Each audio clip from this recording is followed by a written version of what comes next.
The tank stood alone in the clearing, its massive frame towering above the grass like some iron god dropped into the middle of a battlefield. Even in silence, even in death, the Tiger II, known to the Allies as the King Tiger, had a presence impossible to ignore. Its sloped armor, its monstrous 88mm gun, and its sheer physical bulk made it look less like a machine and more like a challenge carved into steel, an announcement to the world that this was the peak of armored warfare, the final evolution of Germany's tank doctrine. But this story isn't just about steel plates and cannons. It's about how a machine so powerful, so intimidating, so feared, could also become the symbol of a war economy stretched thin, a command structure losing touch with reality, and a nation where engineering brilliance collided with strategic collapse. And it's about why each Tiger II, magnificent as it was, carried a terrible cost, greater than that of an entire infantry division. To understand the story of the Tiger II, you first have to picture the world it was born into. It's 1943, and the German war machine is beginning to crack. The Eastern Front has turned into a nightmare of Soviet numbers, endless tanks rolling forward like a tide of iron. On the Western Front, the Allies are bombing factories, crushing infrastructure, and bleeding German production capacity dry. Yet inside this collapsing world, inside the bunkers and command halls of the Reich, a dream still survives. The dream that a single perfect weapon could turn the war around. A miracle. A super tank. A symbol that Germany was still intellectually, technologically, and militarily superior to its enemies. That miracle was the Königsdegger. But the truth, as we look back, is far more complicated. The Tiger II was both a masterpiece and a disaster, a titan and a burden. Engineers loved it, commanders hated it, soldiers both revered it and cursed it, and Germany paid a price so high for every single unit that it could have fielded entire divisions for the same cost. This is the story of that price, told through the decisions, battles, failures, and triumphs that surrounded the most over-engineered tank of World War II. The obsession began with fear. Fear of the Soviet T-31 and the KV-1. Fear of being outnumbered. Fear of falling behind. Hitler, ever fascinated by gigantic weapons, saw the Tiger II as proof of his vision, an unstoppable beast that could crush Allied armor with one hit. He wanted a tank that could be invulnerable from the front at any distance. He wanted a cannon that could punch through anything the Allies had, from the Sherman to the IS-2. And he wanted it now. Under this pressure, engineers at Henschel and Porsche raced to deliver something unprecedented. The result was a tank that weighed nearly 70 tons, had 185 millimeters of frontal armor, and fired shells capable of tearing through Allied tanks like paper. On paper, it was unstoppable. On the battlefield, that was another matter. When the first Tiger IIs rolled out, Germany was already running out of fuel. Steel supplies were dwindling, skilled labor was being lost to the front, factories were being bombed constantly. Producing one Tiger II took enormous amounts of resources. So much steel, so much specialized labor, so much machining time that in many cases, building one single Tiger II equaled the cost of equipping and feeding several thousand infantry soldiers for months. But Germany pushed forward anyway, because the Tiger II wasn't just a tank. It was a message to the troops that victory was still possible, a message to the Allies that Germany still held technological superiority, and a message to Hitler that his vision of invincible steel giants was becoming real. But messages don't win wars. Logistics do. Infantry divisions do. Numbers do. The Tiger II cost more than any other tank of the war, but its cost cannot be measured just in money.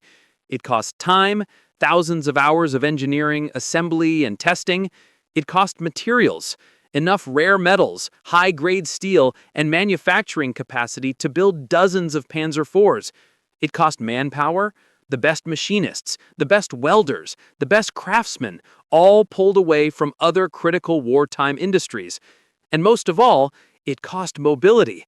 The Tiger IIs drank fuel faster than Germany could deliver it. Many were abandoned, others broke down on the march, some were destroyed not by enemy fire, but by their own weight crushing their transmissions. Imagine a machine so powerful that its own engine begins to collapse under its weight. Imagine a tank so advanced that its country can no longer afford to feed it.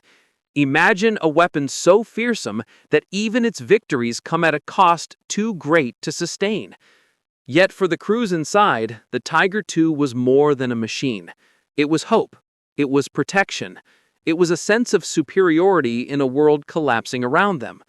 Veteran gunners believed the 88mm KWK-43 gun was one of the most accurate and devastating weapons ever placed on a tank.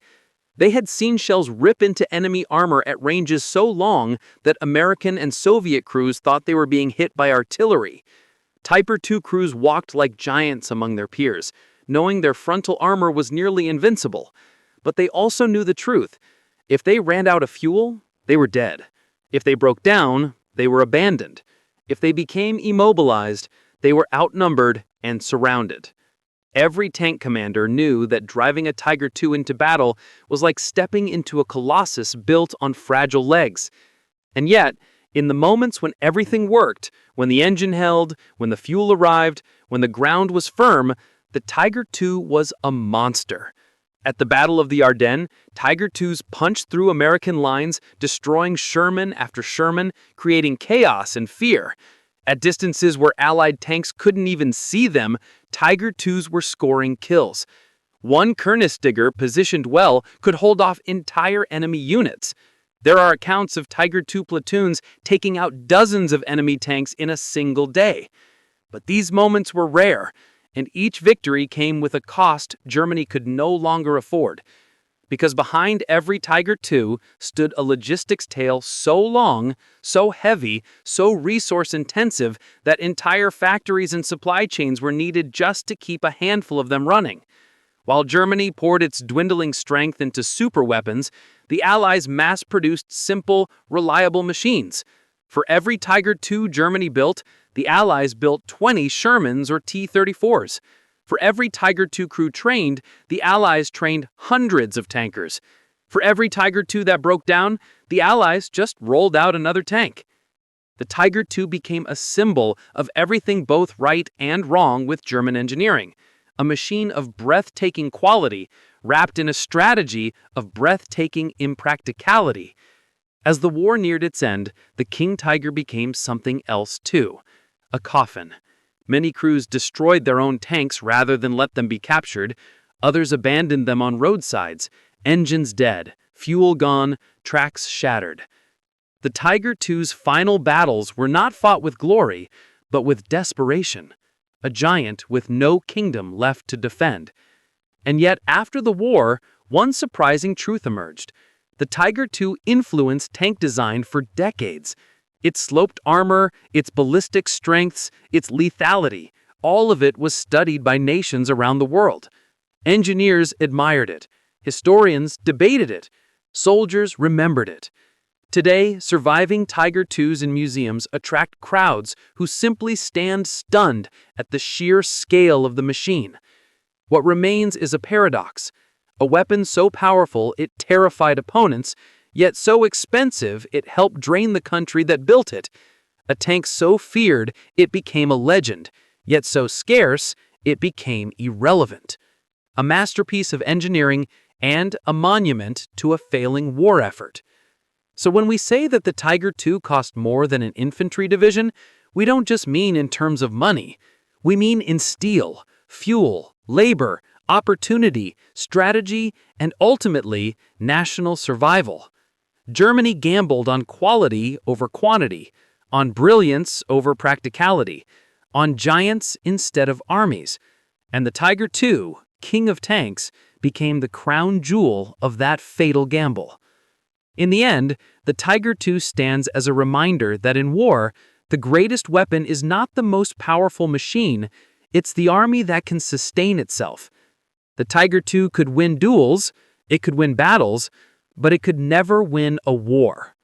Because the greatest cost of the Tiger II was not measured in Reichsmarks. It was measured in opportunity, in manpower, in resources Germany could never replace. It was measured in what could have been built instead: more divisions, more artillery, more aircraft, more logistics. The Tiger II was a king of the battlefield, but kings don't rule without a kingdom behind them. And by the time the Kernestiger roared onto the battlefield, the kingdom was already burning. And so the legend of the Tiger II lives on, not as the weapon that could have won the war, but as a warning carved in steel, a testament to brilliance misallocated, a reminder that even the greatest machine cannot save a strategy built on fantasy. And maybe that is why the Tiger II remains